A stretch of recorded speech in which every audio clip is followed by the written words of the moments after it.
逆風飛翔秘訣4，悉心照顧驚嘅自己。求救信號篇。面對唔如意嘅時候，我哋可能因為唔知道將來會點，唔知點面對不確定嘅狀況而覺得彷徨、擔心。當心好驚，叫緊救命啊！我有危險啊！你聽到嗎？以下落嚟會為大家介紹3種驚嗰陣身心常見嘅求救信號。1. 身體會進入作戰狀態，等我哋可以同人打過或者快速閃，所以身體嘅肌肉會收緊，唔容易放鬆。2.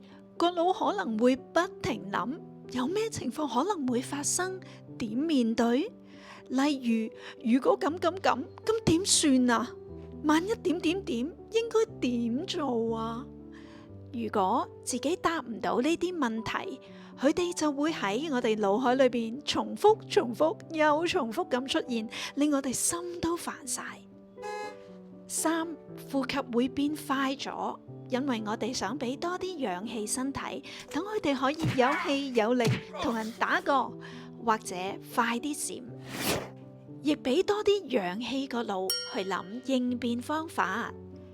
如果你想知道當聽到身心發出以上嘅警號，點樣可以保護自己，撳下資訊欄嘅連結，睇埋我哋下集保護自己篇啦。